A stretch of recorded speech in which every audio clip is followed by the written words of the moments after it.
Children, today we are going to start the chapter integration or integrals. Integrals is basically the reverse process of differentiation. Reverse process means whatever value we differentiate and the result which we get on differentiation, if we integrate that value, we get the original value. For example, d by dx of fx. If we are going to differentiate this value and we are getting the gx value as the final result, differentiate fx, we are getting gx. Clear? And if we integrate this value, this is the sign of integrals. This is the sign of differentiation. This is the sign of integrals. If we integrate this result, we get the original value. Clear? Differentiate this value, we get this value. Integrate this value, we get the original value of x. Plus c. I will explain why we are writing this plus c. This is arbitrary constant. I will explain it here only. For example, if we are differentiating x to the power 4, the formula of x to the power n is nx to the power n minus 1, that is 4x to the power 4 minus 1, that is 3. And if we integrate this value here, 4x cube is being integrated here, then 4 will be written as 4, x cube will become, the formula of x to the power n is x to the power n plus 1 upon n plus 1. Integration of x to the power n plus integration of x to the power n is x to the power n plus 1 upon n plus 1 plus c. So apply this formula here.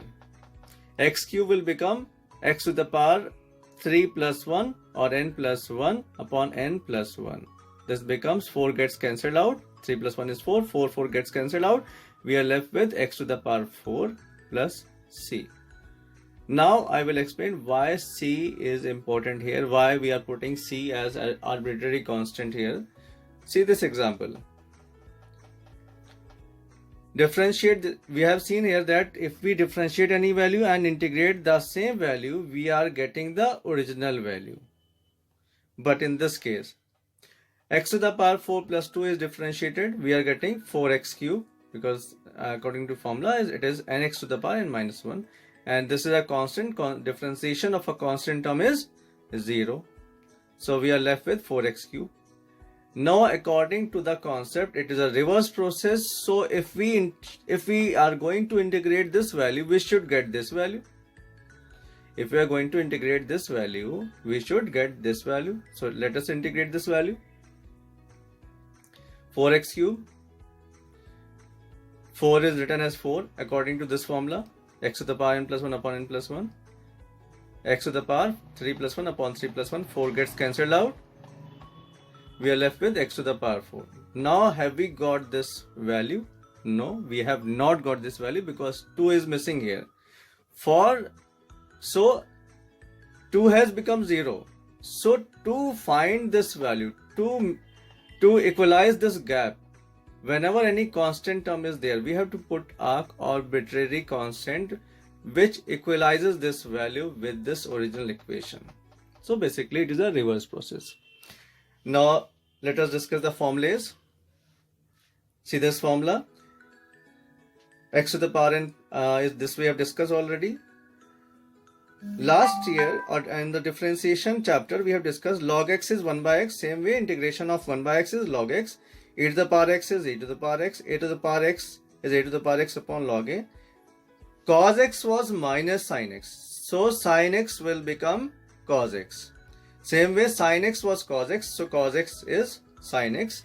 Sec square tan x, differentiation of tan x was sec square x. So integration of sec square x is tan x. Same way differentiation of cot x was cosec x minus cosec square x. So now integration of cosec square x becomes minus cot x. Same way sec x was sec x tan x. Now sec x tan x integration is this much. Clear? So these are the formulas.